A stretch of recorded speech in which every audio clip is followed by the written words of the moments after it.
आज हम लोग बात करते हैं डिटर्मिनेंट्स ऑफ डिमांड। हम ये भी कह सकते हैं कि what are the factors of demand by which the demand has been fluctuated. ऐसे कौन कौन से फैक्टर्स हैं, ऐसी कौन कौन सी चीजें हैं, ऐसे कौन कौन से पॉइंट्स हैं जिनका इंपैक्ट कमोडिटी की डिमांड के ऊपर पड़ता है। कमोडिटी मतलब वस्तुएं, सामान, चीजें, जिसे हम गुड्स भी कहते हैं। क्लियर? किसी भी टॉपिक को पढ़ने से पहले सबसे पहले हमारी रिस्पॉन्सिबिलिटी ये होती है हम उसका मतलब समझ लें कि एक्चुअली इसका कॉन्सेप्ट का मतलब क्या है। अगर कॉन्सेप्ट का मतलब एक बार हमारी समझ में आ गया तो फिर पूरा टॉपिक हम आसानी से समझ सकते हैं। जैसे हमारा टॉपिक का नाम है डिटर्मिनेंट्स ऑफ डिमांड। डिमांड के क्या क्या डिटर्मिनेंट्स होते हैं, डिमांड के क्या क्या फैक्टर्स होते हैं जिनकी वजह से डिमांड घटती और बढ़ती रहती है, जिनकी वजह से डिमांड इलास्टिक होती रहती है। क्लियर? तो वो सारे पॉइंट हम लोग डिस्कस करेंगे। आप इन्हें वन बाय वन अपनी कॉपी के ऊपर भी नोट करते जाइएगा। हेडिंग का नाम डाल दीजिएगा ऊपर, डिमांड डिटर्मिनेंट्स, और क्या क्या पॉइंट्स है उसके पॉइंट आप सारे नोट कर लीजिएगा और वन बाय वन हम लोग इसे एक्सप्लेन करते हुए चलेंगे। स्टार्ट करें। एक बार नोट डाउन कर लीजिए आप लोग।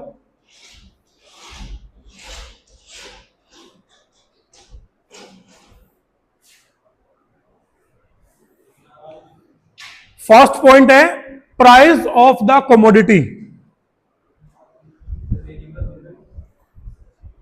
फर्स्ट पॉइंट लिखिएगा, प्राइस ऑफ द कमोडिटी।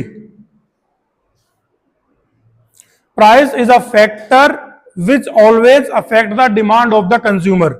जैसा कि हमने अभी लॉ ऑफ डिमांड में भी पढ़ा था कि प्राइस के घटने बढ़ने से कंज्यूमर की डिमांड भी घटती बढ़ती रहती है। क्लियर? सो एक सबसे बड़ा फैक्टर क्या हुआ डिमांड का?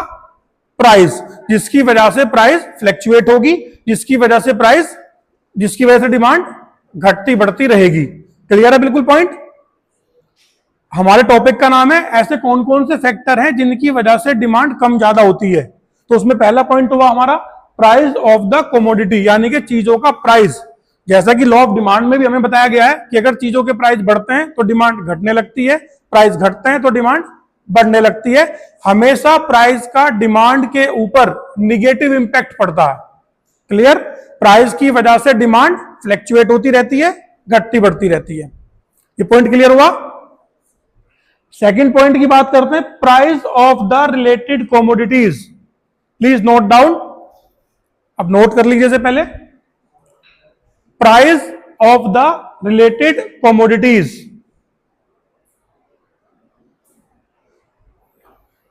Basically there are two types of goods. दो तरह की कमोडिटीज होती हैं, दो तरह के गुड्स होते हैं। Number one substitute goods and the second one is complementary goods. Substitute goods कौन से होते हैं? सब्स्टिट्यूट क्या होता है? क्रिकेट देखते हैं सब लोग? क्रिकेट मैच देखते हो?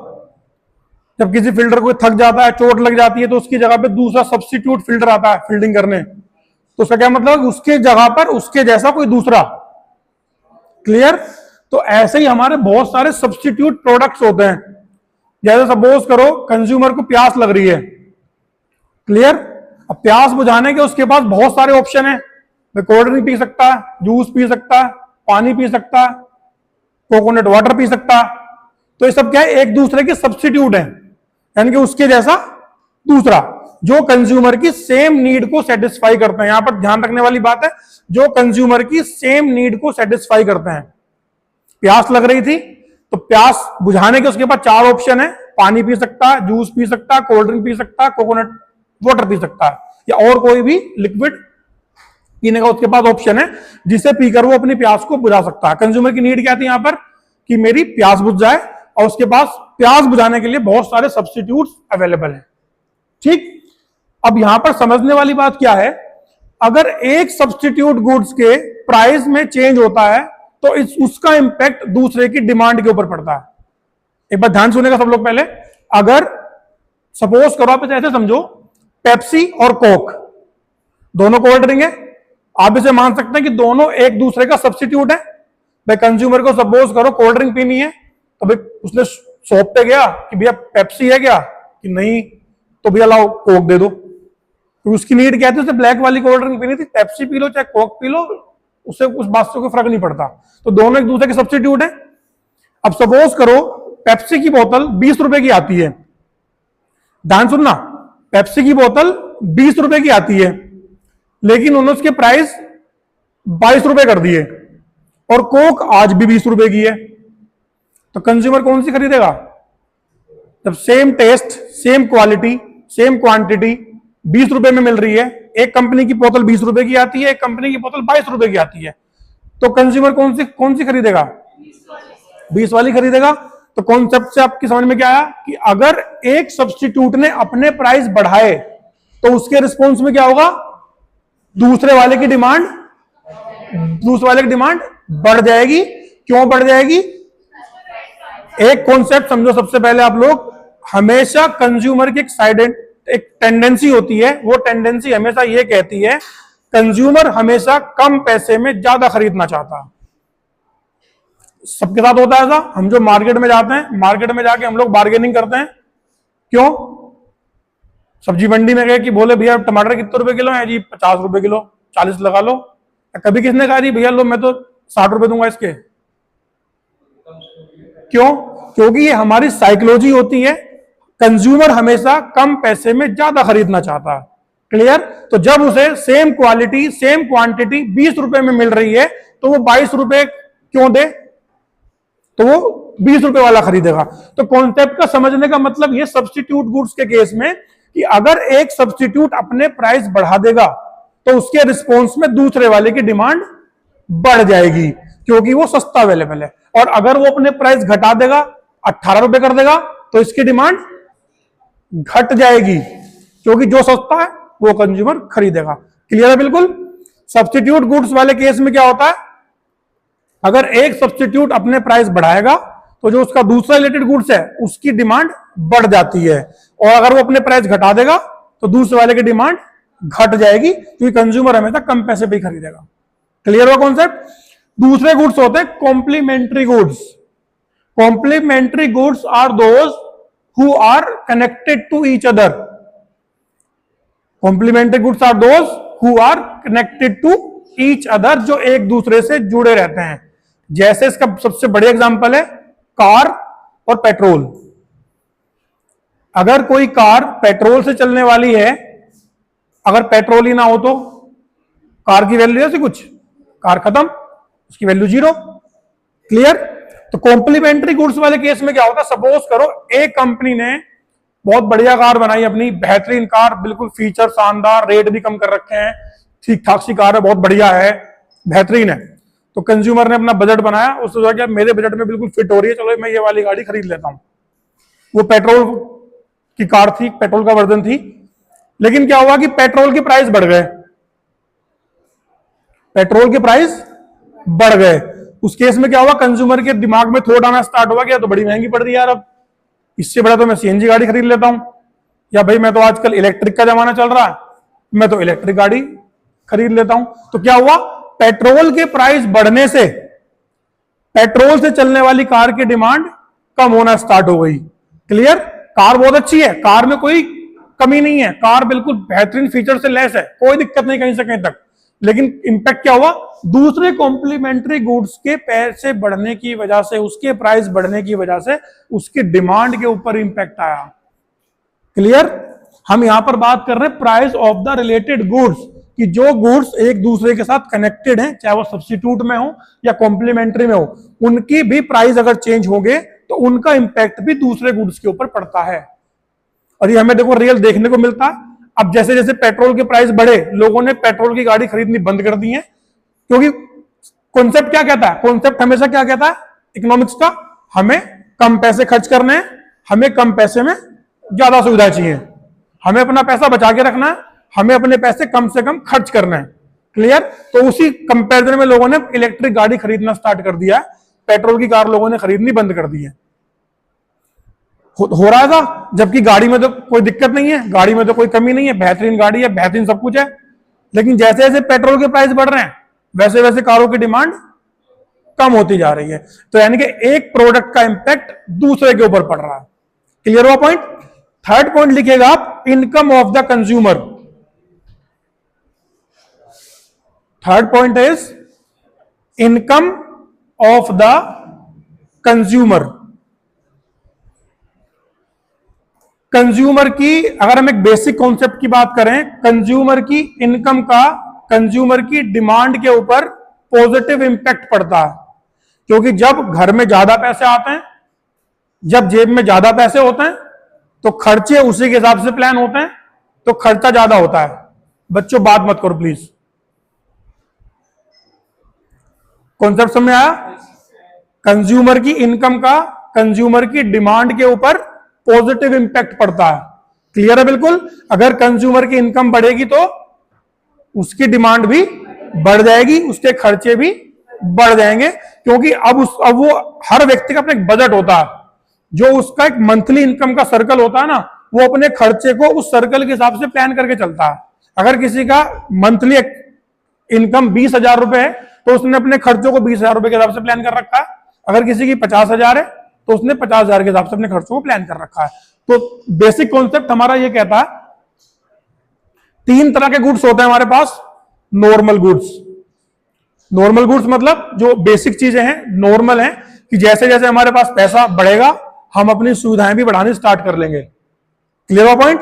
कि जैसे जैसे हमारे घर में पैसा ज्यादा बढ़ेगा, हम अपने घर की सुविधाओं में भी बढ़ोतरी करना स्टार्ट कर देंगे, उन चीजों की हमारे लिए डिमांड बढ़नी स्टार्ट हो जाएगी, जिन्हें हम नॉर्मल गुड्स कहते हैं। नो, कुछ भी, आज मेरे पास साइकिल है तो मेरे पास पैसा है तो मैंने बाइक ले ली, फिर और मेरे पास पैसा है तो मैंने कार ले ली। क्लियर? तो सब लोग ये नॉर्मल गुड्स हैं। क्लियर? नॉर्मल गुड्स के केस में अगर इनकम बढ़ेगी तो कंज्यूमर की डिमांड भी बढ़ जाएगी। अब बात करते हैं नेसेसिटीज। नेसेसिटीज मतलब क्या मतलब होता है नेसेसिटीज का? इसेंशियल नेसेसिटीज बताओ। नेसेसिटीज का मतलब होता है जरूरत। कुछ प्रोडक्ट ऐसे होते हैं जो हमारी नेसेसिटीज में होते हैं, जो हमें चाहिए ही चाहिए, उनके प्राइस घटे चाहे उनके बढ़े।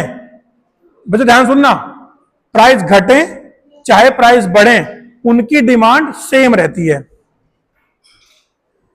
इनकम अगर आज 50,000 है और अगर कल 10 लाख भी हो गई तो भी उनकी डिमांड सेम रहेगी, और अगर इनकम 50,000 की जगह 20,000 पे आ गई तो भी उनकी डिमांड बिल्कुल सेम रहेगी।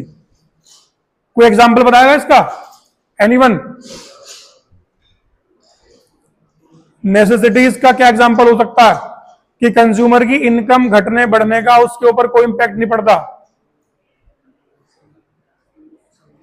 सब्जी, सब्जी तो फिर भी हो सकता है। इसका सबसे बेस्ट एग्जांपल है सॉल्ट, नमक। कभी ऐसा होता दुनिया में कि यार अब मेरी इनकम बढ़ गई है, अब हम एक काम करेंगे, 2 चम्मच फालतू खाना स्टार्ट करेंगे अब हम? होता कभी ऐसा? कि भाई जैसे हमने क्या कहा कि नॉर्मल गुड्स वाले केस में क्या होता है, अगर इनकम बढ़ेगी तो कंज्यूमर की डिमांड भी बढ़ जाएगी। कही हमने बात ये? तो कभी ऐसा होगा दुनिया में कि अगर आज हम 1 चम्मच सब्जी में नमक खाते हैं, तो जब हमारी इनकम बढ़ जाएगी तो हम उसकी क्वांटिटी बढ़ा देंगे, हम 2 चम्मच खाना स्टार्ट कर देंगे। ऐसा कुछ कॉन्सेप्ट है? या हम मान सकते हैं शुगर, कि अभी हम जो चाय पीते हैं, तो हमारे घर में जो शुगर का यूज होता है, अब हमारी इनकम बढ़ेगी, अब हम ज्यादा चीनी खाना स्टार्ट कर देंगे। या अगर हमारी इनकम घटेगी तो हम चीनी खाना बंद कर देंगे, या हम नमक खाना बंद कर देंगे। ऐसा पॉसिबल है? नहीं है।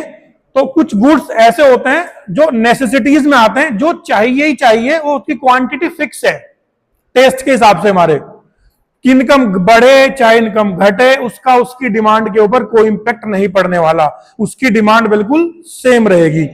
इनकम वाले कॉन्सेप्ट में आप लोग समझ रहे हैं? नॉर्मल गुड्स वाले केस में क्या होगा? इनकम बढ़ेगी तो डिमांड भी बढ़ जाएगी, पैसे ज्यादा आएंगे तो पैसे ज्यादा खर्च भी होंगे। क्लियर? नेसेसिटीज वाले केस में क्या होगा? इनकम बढ़ेगी या घटेगी तो डिमांड हमारी बिल्कुल सेम रहेगी। क्यों रहेगी? क्योंकि वो नेसेसिटीज में है, उसकी जितनी जरूरत है वो उतना इस्तेमाल होगा, चाहे घर में पैसे घट जाए बढ़ जाए, वॉट एवर इट इज, कुछ भी होता रहे। क्लियर हुआ? अब थर्ड पॉइंट आता है हमारा इसमें, इंफीरियर गुड्स। इंफीरियर गुड्स कौन से होते हैं? Inferior goods are those which are in bad quality, जो खराब क्वालिटी का सामान होता है। जब घर में पैसे कम हैं तो डालडा घी इस्तेमाल करना पड़ रहा है मजबूरी में। अब इनकम बढ़ गई तो हमने क्या किया, डालडा खाना छोड़ दिया और देसी घी खाना स्टार्ट कर दिया। ध्यान समझने पर कॉन्सेप्ट। इंफीरियर गुड्स वो होते हैं जो थोड़ा सा बैड क्वालिटी का सामान होता है, सस्ती क्वालिटी का सामान होता है, जो सस्ते में हमें मिल जाता है, लेकिन वो कहीं ना कहीं अच्छी क्वालिटी नहीं होती। वो हमें भी पता है, वो सबको पता है, लेकिन हमारी मजबूरी है भाई, हमारे पास ज्यादा पैसे नहीं है, देसी घी खाने के लिए पैसे नहीं है, तो इसलिए डालडा खा के अपना काम चलाना पड़ रहा है। क्लियर। इंफीरियर गुड्स वाले केस में क्या होगा, अगर कंज्यूमर की इनकम बढ़ेगी, सपोज करो एक कंज्यूमर है, आज वो डालडा घी खाते हैं, अब उसकी इनकम बढ़ गई तो उन्होंने क्या किया, डालडा घी खाना बंद कर दिया और देसी घी खाना स्टार्ट कर दिया। तो इस बात का मतलब क्या हुआ, इस बात का मतलब क्या हुआ कि कंज्यूमर की इनकम का इंफीरियर गुड्स के ऊपर निगेटिव इंपैक्ट पड़ता है। जैसे जैसे कंज्यूमर की इनकम बढ़ेगी वैसे वैसे घटिया क्वालिटी के सामान की डिमांड कम हो जाएगी उसके लिए, क्योंकि अब उसके पास पैसे हैं, अब वो डालडा घी नहीं खरीदेगा, अब वो देसी घी खाएगा। क्लियर है। तो इंफीरियर गुड्स वाले केस में क्या होगा, अगर कंज्यूमर की इनकम बढ़ेगी तो इंफीरियर गुड्स की डिमांड कम हो जाएगी। आप इसे ऐसे भी समझ सकते हैं, जैसे सपोज करो अभी कोई कंज्यूमर है, वो अपने कपड़े खरीदने के लिए लाल कुर्ती में जाते हैं, अभी आराम सस्ते में अपना काम हो जाता, ठीक है, अपने बजट के हिसाब से फिलहाल वो लाल कुर्ती जाके अपनी शॉपिंग कर लेते हैं, मेरठ में बेगम पुल के पास है। अब उनकी इनकम बढ़ गई, अब उन्होंने क्या किया कि भाई इसे तो छोड़ो, अब हम अबोलेन से शॉपिंग करेंगे, अब हमारे पास बहुत पैसे आ गए। तो क्या हुआ, उसकी इनकम बढ़ने से लाल कुर्ती वाले के ऊपर इंपैक्ट पड़ा, क्योंकि क्या हुआ, उसके बाद पैसे आ गए, अब उसने ब्रांडेड सामान खरीदना स्टार्ट कर दिया और उसने इंफीरियर सामान जो बढ़िया क्वालिटी का नहीं था वो उसने खरीदना बंद कर दिया। क्लियर। तो इनकम का आपने तीनों केस में देख लिया। नॉर्मल गुड्स के केस में अगर पैसे बढ़ेंगे, इनकम बढ़ेगी तो डिमांड भी बढ़ जाएगी। नेसेसिटीज वाले केस में डिमांड बिल्कुल सेम रहेगी, प्राइस घटे चाहे बढ़े, नमक जितना घर में यूज होता है वो उतना ही होगा, चाहे पैसे कहीं भी ऊपर नीचे होते हैं, उससे कोई फर्क नहीं पड़ने वाला।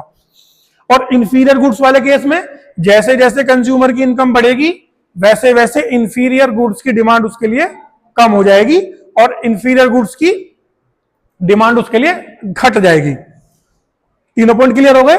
फोर्थ वन लिखिएगा आप लोग, taste and preferences of consumer. Taste and preferences of consumer.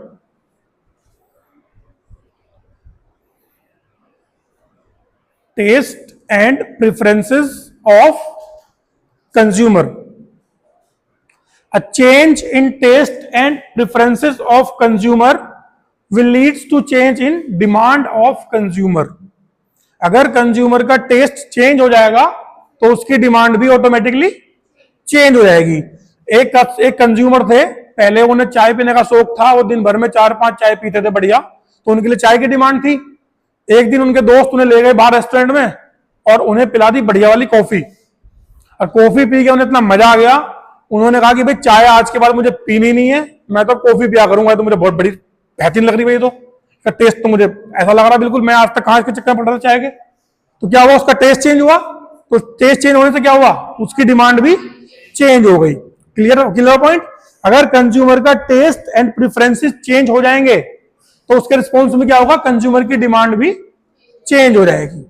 पहले तो चाय पीना अच्छा लगता था, अब उसे कॉफी पीना अच्छा लगने लगा, ठीक है, तो उसने चाय पीना छोड़ दिया, कॉफी पीना स्टार्ट कर दिया। तो जब उसका टेस्ट चेंज हुआ, उसके लिए चाय की डिमांड खत्म हो गई, कॉफी की डिमांड उसके लिए बढ़ गई। क्लियर। तो कॉन्सेप्ट हमारा ये कहता है कि अगर टेस्ट एंड प्रेफरेंसेस चेंज होंगे तो उसका इंपैक्ट भी कंज्यूमर की डिमांड के ऊपर आएगा। क्लियर। नेक्स्ट पॉइंट है हमारा, expectation about future price. Expectation about future price मतलब क्या हुआ कॉन्सेप्ट का,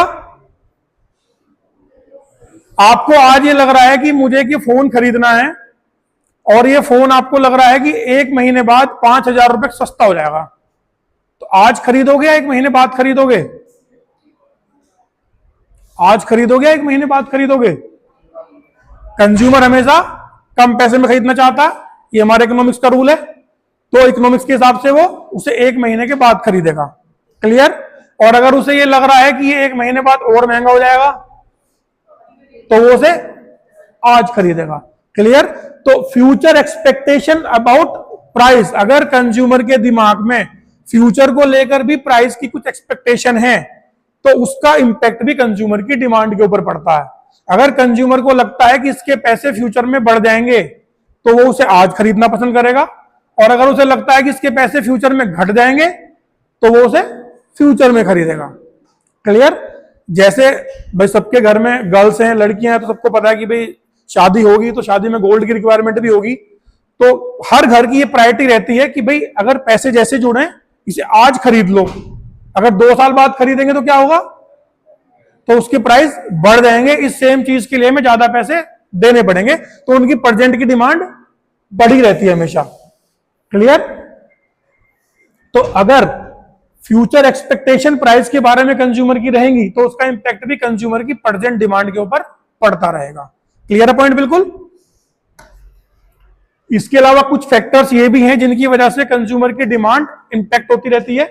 साइज ऑफ पॉपुलेशन, सीधी सी बात है, जैसे जैसे जनसंख्या बढ़ेगी वैसे वैसे कंजप्शन भी बढ़ेगा। भाई लोग बढ़ेंगे तो सामान की ज्यादा रिक्वायरमेंट होगी, उन्हें घर भी चाहिएगा, खाना पीना भी चाहिएगा, कपड़े भी चाहिएंगे, सब चीज चाहिएगी, तो सबकी डिमांड ऑटोमेटिकली बढ़ जाएगी। क्लियर है? Next, advertising. एडवर्टाइजिंग का भी कंज्यूमर की डिमांड के ऊपर पॉजिटिव इंपैक्ट होता। जैसे जैसे एडवर्टाइजमेंट बढ़ेगा वैसे वैसे प्रोडक्ट की डिमांड भी बढ़ती है, ज्यादा से ज्यादा लोग उसके बारे में अवेयर होंगे, ज्यादा से ज्यादा लोगों को उसके बारे में पता चलेगा। Clear? Next, government policies. Government policies की वजह से भी प्रोडक्ट के प्राइस ऊपर नीचे होते रहते हैं। टैक्सेस ज्यादा लगा दिए किसी प्रोडक्ट पे तो उसका प्राइस बढ़ जाएगा, टैक्सेस घटा दिए उसका प्राइस घट जाएगा, तो इसका इंपैक्ट भी कंज्यूमर की डिमांड के ऊपर पड़ता है। इसकी वजह से भी कंज्यूमर की डिमांड घटती बढ़ती रहती है। क्लियर है वाला पॉइंट तीनों? साइज ऑफ पॉपुलेशन, पॉपुलेशन बढ़ेगी तो डिमांड भी बढ़ जाएगी। एडवर्टाइजमेंट, कंपनी अगर अपने प्रोडक्ट का एडवर्टाइजमेंट का लेवल बढ़ा देंगे तो उसकी डिमांड बढ़ जाएगी। गवर्नमेंट पॉलिसीज अगर चेंज होगी तो उसका इंपैक्ट भी कंज्यूमर की डिमांड के ऊपर आएगा। क्लियर है? ये सारे वो फैक्टर थे जब हमने लॉ ऑफ डिमांड पढ़ा था, हमने उसमें डेफिनेशन में लिखा था बाद में कि अगर प्राइस घटेंगे तो डिमांड बढ़ेगी और अगर प्राइस बढ़ेंगे तो डिमांड घटेगी, but the another thing remain B same, बाकी सब चीजें सेम रहनी चाहिए। तो ये जो फैक्टर अभी हम लोगों ने डिस्कस किए हैं, ये लॉ ऑफ डिमांड तभी एप्लीकेबल है जब ये सब चीजें सेम रहेंगी। क्लियर है? वरना लॉ ऑफ डिमांड फेल हो जाएगा। सपोज करो हमने कहा कि प्राइस बढ़ेंगे तो डिमांड घट जाएगी, लेकिन जैसे जैसे प्राइस बढ़े वैसे वैसे कंज्यूमर की इनकम बढ़ गई तो उसकी डिमांड के ऊपर कोई इंपैक्ट ही नहीं पड़ा, लॉ ऑफ डिमांड हमारा फेल हो गया। वहां पर फ्यूचर एक्सपेक्टेशन है किसी के दिमाग में, उसे पता है कि भाई प्राइस बढ़े लेकिन उसे लग रहा है कि आगे घटेंगे, तो उसका भी इंपैक्ट डिमांड के ऊपर पड़ेगा, तो वहां पर भी आपका लॉ ऑफ डिमांड फेल हो जाता है। हमारे कॉन्सेप्ट में कहने का मतलब यह कि लॉ ऑफ डिमांड कब एप्लीकेबल होगा, जब ये सारे फैक्टर सेम रहेंगे, इसमें कोई चेंज नहीं होगा। क्लियर? ये हम लोग पढ़ चुके ऑलरेडी, यही सब चीजें हैं। अब यहां पर हम लोग बात करते हैं exceptions of law of demand. कुछ ऐसे गुड्स भी हैं, कुछ ऐसी चीजें भी हैं जहां पर लॉ ऑफ डिमांड एप्लीकेबल नहीं होता, जहां पर law of demand clearly fail हो जाता है। क्लियर? कुछ गुड्स, कुछ कंडीशंस ऐसी हैं जहां पर law of demand clearly fail हो जाता, जिनके ऊपर वो एप्लीकेबल नहीं होता। फर्स्ट है वेबलेन इफेक्ट। वेबलेन एक इकोनॉमिस्ट थे, उन्होंने कुछ कंडीशंस बताई थी कि उस सिचुएशन में लॉ ऑफ डिमांड एप्लीकेबल नहीं होगा। Conspicuous consumption, prestige is directly associated with the price of goods. Prestige मतलब प्रेस्टीज इशू, क्या मेरा प्रेस्टीज इशू है, सम्मान की बात है मेरे लिए। जहां पर सम्मान की बात आ जाती है, जहां पर सम्मान की बात आ गई तो फिर आदमी वहां पर क्या करता है, फिर वो पैसे नहीं देखता। होता है ऐसा कि भाई यार मेरी इज्जत का सवाल है। अब यहां पैसे मैटर नहीं कर रहे, जितना महंगा हो तुम्हें लेना तो लेना है। होता है ऐसा। सपोज करो पड़ोसी के लड़के से आपको दिक्कत थी, अब पड़ोसी का लड़का लेके आ गया बाइक 2.5 लाख रुपए की। अब आपको लग रहा है कुछ भी हो जाए 4 लाख की बाइक लानी है, सम्मान की बात है। जब ये 2.5 लाख की चलाएगा तो तेरा भाई 4.5 की चलाएगा। होता। या आप इसे ऐसे भी समझ सकते हैं, मुकेश अंबानी का लड़का, जैसे लो ऑफ डिमांड कहते हैं हम लोग, मुकेश अंबानी के लड़के को अगर अपने बाल कटाने हैं तो वो 100 रुपए में कटाएगा या 10-20 हजार रुपए में कटाएगा? कितने में कटाएगा? या कभी देखा कि वो अपना बाहर के नाई की दुकान बैठा और अपने आगे लो जी काट दो मेरे बाल, उसके तो बाल कटने करते मेरे 1.5 से 2 लाख रुपए होगा। ठीक है, तो उस केस में क्या होता है, वहां पर लॉ ऑफ डिमांड एप्लीकेबल नहीं होता, क्योंकि वहां पर एक लग्जरी लाइफ है, वहां पर पैसे का कोई कंसर्न ही नहीं है। प्राइस घटे बढ़े उन्हें कोई फर्क ही नहीं पड़ता, क्योंकि अनलिमिटेड पैसा है, अनलिमिटेड मनी है, तो फर्क ही नहीं पड़ता। अगर वो हेयर ड्रेसर 20,000 की जगह 30,000 भी ले तो भी फर्क नहीं पड़ रहा, 50 ले तो भी कोई फर्क नहीं पड़ रहा, कोई दिक्कत ही नहीं है। तो उस केस में क्या होता, लॉ ऑफ डिमांड वहां पर हमारा एप्लीकेबल नहीं होता, क्योंकि लॉ ऑफ डिमांड तो ये कहता है कि प्राइस घटेंगे तो डिमांड उसकी बढ़ जाएगी। बट जहां पर सम्मान की बात है, लग्जरी लाइफ की बात है, वहां पर इसका कोई कॉन्सेप्ट का मतलब ही नहीं है। वहां तो बेशुमार पैसा, लग्जरी लाइफ, पैसा ही पैसा, फर्क ही नहीं पड़ रहा क्या महंगा क्या सस्ता। ये तो एक आम जनता के लिए होता है कि भाई हम लोग सस्ता खरीदने के पीछे भागते हैं कि ये चीज हमारे कम पैसे में हो जाए। जिसके पास अनलिमिटेड पैसा है उसे तो रिक्वायरमेंट ही नहीं है, उससे तो किस बात का लो और किस बात का डिमांड, क्या मतलब है कि बस अपने मुंह से निकालो कितने रुपए का है, लो पकड़ो, जो चीज मुझे चाहिए, मुझे लेनी है तो लेनी है, पैसा कोई ऑप्शन ही नहीं है। क्लियर? तो इस वाले केस में लॉ ऑफ डिमांड हमारा एप्लीकेबल नहीं होता। सेकंड आता हमारा गिफिन पैराडॉक्स। गिफिन पैराडॉक्स, ये भी इकोनॉमिस्ट थे, इन्होंने भी कुछ गुड्स बताए थे, कुछ सामान बताए थे जिनका लॉ ऑफ डिमांड से कोई मतलब वास्ता नहीं है, जिनके भी पैसे घटने बढ़ने से कोई इंपैक्ट नहीं पड़ता। जैसे कि भी हम लोगों ने डिस्कस किया था, सॉल्ट, नेसेसिटीज वाले गुड्स, उनका प्राइस घटने बढ़ने से उनकी डिमांड के ऊपर कोई इंपैक्ट नहीं पड़ता, वहां पर law of demand directly fail हो जाता है। प्राइस घटे चाहे बढ़े, अगर हम 1 चम्मच नमक खाएंगे तो हम 1 चम्मच ही खाएंगे, चाहे कितना महंगा हो जाए। अगर आज वो 20 रुपए किलो आता है, अगर 200 रुपए किलो भी आने लगा तो भी वो सेम ही रहेगा नॉप्शन हमारा। क्लियर?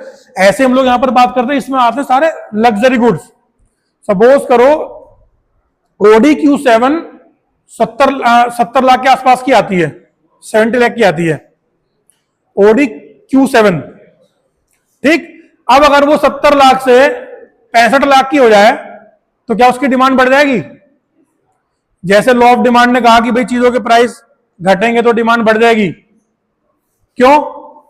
क्योंकि जो 70 लाख 60 लाख वाला कस्टमर है वो अलग ही कस्टमर है, वो 70 की जगह 75 की बजाय वो तो भी लेगा, 65 की बजाय तो भी लेगा। ऐसा तो कभी नहीं होगा कि वो 65 की होगी तो हम आम इंसानों ने उसे खरीदना स्टार्ट कर दिया कि अरे भाई 70 की आ रही है, 65 की आ रही, भाई चलो चलते लेने। क्योंकि जो 65 खर्च कर सकता है वो 70 भी कर सकता। तो ऐसे केस में क्या होता है, लॉ ऑफ डिमांड एप्लीकेबल नहीं होता, उससे उनके ऊपर, उसकी सेहत के ऊपर कोई फर्क नहीं पड़ने वाला। एक नेक्स्ट सिचुएशन है इमरजेंसी। इमरजेंसी की सिचुएशन में क्या होता, पैसे नहीं देखे जाते, पैसे का कोई मतलब नहीं बचता, अब कितना महंगा मिले लेना पड़ेगा। अब सपोज करो आप रात में कहीं से आ रहे हैं, रात के बज गए 2, आप अपने उतरे स्टेशन पे, कोई है नहीं ऑटो वाला, बहुत 2 घंटे वेट करने के बाद कोई मिला, उसने मांगे आपसे बेगमपुर से गंगानगर तक के 1,000 रुपए। रास्ते में आजकल घूम रहे चोर, अगर पैदल जाओगे, सोचो कि पैदल जाऊं तो कोई पकड़ के कर देगा काम आपका बढ़िया वाला, तो उस टाइम पे आप क्या करोगे, भाई 1000 पकड़, छोड़ दे मुझे मेरे घर पे। तो वहां पर भी लॉ ऑफ डिमांड एप्लीकेबल नहीं होता, कितना भी महंगा हो, इमरजेंसी में इंसान खरीदता ही खरीदता है। अगर किसी चीज की इमरजेंसी की बेस के बिना काम चलना ही नहीं है तो वो उसे खरीदेगा ही खरीदेगा। तो यहां पर भी लॉ ऑफ डिमांड एप्लीकेबल नहीं होता। नेक्स्ट है एक्सपेक्टेशन अबाउट फ्यूचर प्राइस, जो हमने अभी डिस्कस किया था।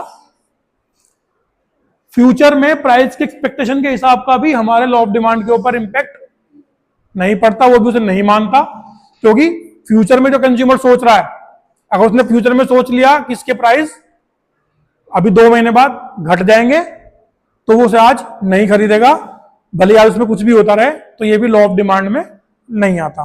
तो ये सारे एक्सपेक्टेशंस हैं जहां पर लॉ ऑफ डिमांड एप्लीकेबल नहीं होता, जहां पर चीजों के प्राइस घटने बढ़ने से उनकी डिमांड के ऊपर इंपैक्ट नहीं पड़ता, वो सेम रहती है। डिमांड फंक्शन को हम इसे ऐसे समझ सकते हैं, D equal to P N. P N का मतलब है यहां पर price of the commodity, P R का मतलब है प्राइस ऑफ रिलेटेड गुड्स, और इनकम को हम हमेशा वाई से डिनोट करते हैं। ध्यान रखना आपको, आगे हम जो इनकम इलास्टिसिटी ऑफ डिमांड पढ़ेंगे वहां पर हम इनकम को वाई से डिनोट करेंगे। टी मतलब taste and preferences, expectation, E for expectation, और O for other factors. Clear? तो डिमांड में सारी चीजें आ जाती हैं।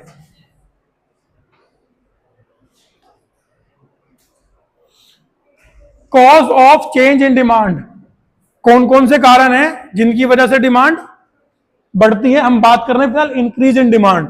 ऐसी कौन कौन सी कंडीशन है जिनमें डिमांड हमारी बढ़ जाएगी? इन income and wealth of the people, income बढ़ेगी तो क्या होगा? डिमांड बढ़ जाएगी। इन द पॉपुलेशन, पॉपुलेशन बढ़ेगी तो क्या होगा? डिमांड बढ़ जाएगी। इन the price of substitute goods, अगर पेप्सी के प्राइस बढ़ेंगे तो क्या होगा? कोक की डिमांड बढ़ जाएगी। पेप्सी महंगी हो गई है, कोक सस्ती है, तो इसके प्राइस बढ़े तो इसकी डिमांड बढ़ जाएगी। Expectation in the price of complementary goods, complementary goods के प्राइस अगर घटेंगे, मैं देखो एरो बना होगा नीचे को, कॉम्प्लीमेंट्री गुड्स के प्राइस अगर घटेंगे तो क्या होगा? उसकी डिमांड बढ़ जाएगी। अगर पेट्रोल के प्राइस कम होंगे तो पेट्रोल से चलने वाली कार की डिमांड बढ़ जाएगी। Expectation of rise in price in future, अगर आपको लग रहा है कि फ्यूचर में इसके प्राइस बढ़ जाएंगे तो प्रेजेंट में क्या होगा? आपको लग रहा है कि आज 5,000 का है, 1 महीने बाद 10,000 का मिलेगा, तो कब खरीदोगे उसे? आज खरीदोगे तो आज उसकी डिमांड बढ़ जाएगी। Change in taste preferences habit customs in favour of a commodity, अगर कॉफी पीने का टेस्ट आ गया है कि अब कॉफी पीनी है तो क्या होगा? कॉफी की डिमांड आज की डेट में बढ़ जाएगी। अब डिमांड किन किन केस में कम होगी?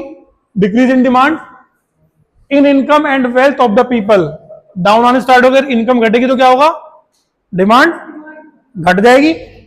इन द पॉपुलेशन, पॉपुलेशन घटेगी तो क्या होगा? डिमांड घट जाएगी। इन the price of substitute goods, अगर सब्स्टिट्यूट के प्राइस नीचे आ गए तो इनकी डिमांड घट जाएगी, क्योंकि अब ये 18 रुपए में बेच रहे हैं, आप 20 रुपए में बेच रहे हो, तो इन्होंने अपने प्राइस घटाए तो इनकी डिमांड घट गई। Clear? In the price of related goods, अगर रिलेटेड गुड्स के प्राइस बढ़ेंगे तो डिमांड घट जाएगी। पेट्रोल वाला का एग्जांपल, पेट्रोल के प्राइस अगर बढ़े तो कार की डिमांड घट जाएगी। Expectation of fall in price in future, आपको लग रहा है कि फ्यूचर में सस्ता हो जाएगा, तो आज आपको लग रहा है कि ये 10,000 रुपए की चीज है और फ्यूचर में 5,000 की मिलेगी, तो आज प्रेजेंट में क्या होगा?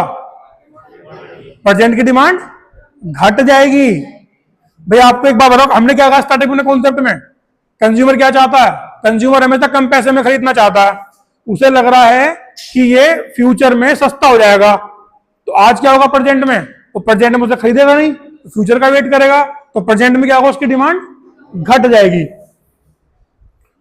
इन taste preferences habit against a commodity, against मतलब चाय पीते थे, चाय पीना छुड़वा दिया किसी ने, कॉफी पीना स्टार्ट हो गया, तो अब चाय की डिमांड के साथ क्या हुआ? उनका टेस्ट उसके अगेंस्ट चला गया, वो उसके विरोध में चले गए, वो उसके फेवर में नहीं, उन्हें चाय पीना अब अच्छा नहीं लगता, वो पहले चाय पीते थे तो डिमांड थी, अब उनका टेस्ट उसके अगेंस्ट हो गया है, अब उन्हें कॉफी पीना अच्छा लगता है, तो चाय की डिमांड में क्या हुआ? उनके लिए चाय की डिमांड घट जाएगी। क्लियर है? ये कॉन्सेप्ट पूरा आपका क्लियर हो गया? इसमें किसी को डाउट है? सिंपल है हमारा। अभी आज हम लोगों ने जो डिस्कस किया है डिटर्मिनेंट्स ऑफ डिमांड, कि ऐसी कौन कौन से फैक्टर्स हैं, ऐसे कौन कौन से डिटर्मिनेंट्स हैं जिसका कंज्यूमर की डिमांड के ऊपर इंपैक्ट पड़ता है, जिसकी वजह से कंज्यूमर की डिमांड ऊपर नीचे होती रहती है। ठीक है, चलो बच्चों थैंक यू, बाकी मिलते हैं नेक्स्ट लेक्चर में। Okay thank you.